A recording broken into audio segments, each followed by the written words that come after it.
guys. So this here will be the first video on adding MongoDB. This will be a really short video. I'm hoping less than 10 minutes because essentially I want you guys to go over, and I'll post these links, over the stuff that we did in class last module from the back-end course. I guess that was a month ago, and also the video that we did right here. So I'll post both of these links for you guys to review, but let me just quickly go over what we need to do. And please watch those videos or go over your previous code, because I want to make sure you guys understand this. I don't want you guys just copying this stuff. So right now we left off with our application working, right? So you can edit all that fun stuff, and it was just in memory in Node. So we're going to change that to use MongoDB. So first thing we're going to do is we're going to log into MLab.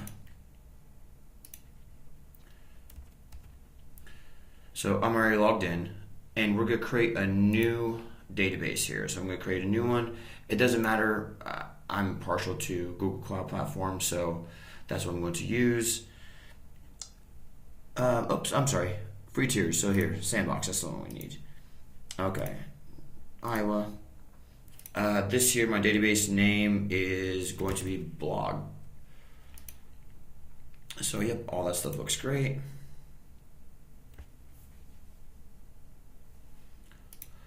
Okay, that one's not available. Cool. So let me see if I already have. Oh, you know what? These might have to be completely unique. So here, let's try this again.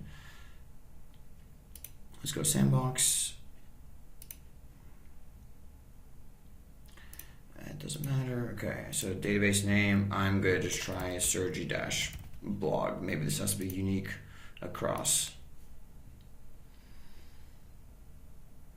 Okay, awesome. Sergi-blog worked. So here it is created. Here's my connection string. Remember, this is what we're going to use to actually connect, and we'll create a user here in a second, but let's go ahead and set up our code. So this is what it was before. We obviously have to import and require Mongoose, so I'm going to require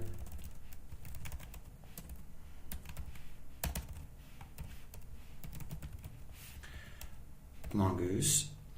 And remember what we did before is with Mongoose, we first want to connect, right? So I'm going to do a mongoose.connect, and then we have our connection string that we need, and then we need one more argument in there, but we'll see how to get that. So let's get our connection string here. So first of all, let's create a user. Add a new database user. I'm just going to call this blog. I'm just going to use blog1 for my password. Okay, cool. I will use Sergi1 as my password because it has to be a minimum of 6 characters. So, okay.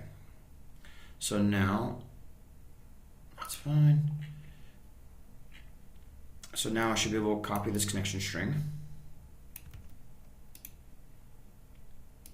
paste it in here, and replace db user with blog, and then my password with Sergi1. Okay, so if I save this and this reloads, I'm going to see deprecation warning here to use an option called use new URL parser. No problem.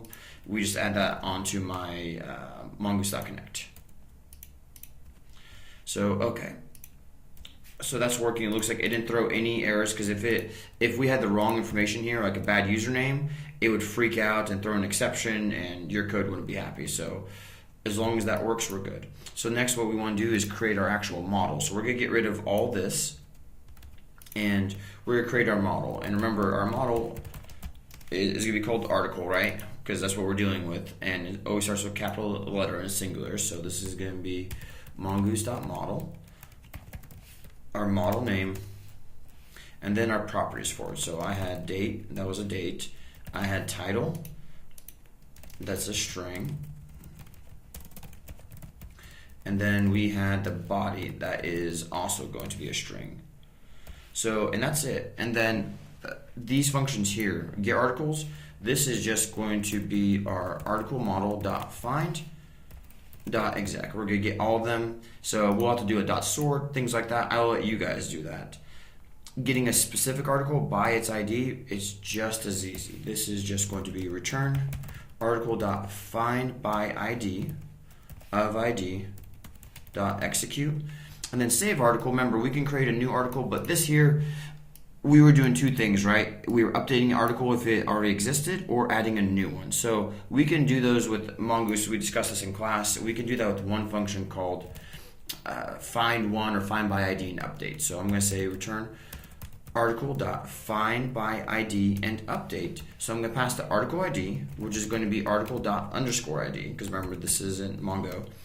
What we want to update now, which is just our entire article body, and then any arguments or any options. So the options for this we want to use something called upsert true. That means if this ID doesn't exist, we want to create it. So, and we have to do one more thing here. And new true. So a new means that whenever this thing executes, it will just return the new version of it. So if we want to do one more thing. Oops, now a typo in here. Article. We want to make sure that this article._ID actually exists. So I'm going to do one more check here before we run this, and I'm going to say if no article._ID, article equals new article model of article. This will give us a new _ID. So this will actually save. So if I run this now, and let me go, okay, so that looks like it's working. Let's go back to my front end here. So if I refresh this, I should see articles, I should see no articles, right? Because it's a brand new database. So my next awesome article, sure, if I save this, I see it here, I should be able to click on it, and we have an object ID, and that looks awesome. So I should be able to go in here and edit it, and that works. Let's try adding one more.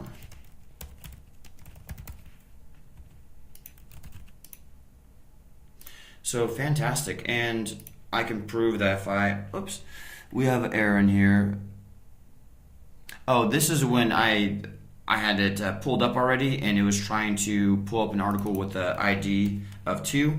That's why I threw that error, so that's okay. That we're just not catching those in there, so we can ignore that. But that's it, guys. I would love for you to make this sorted by the date or add your own flair to it.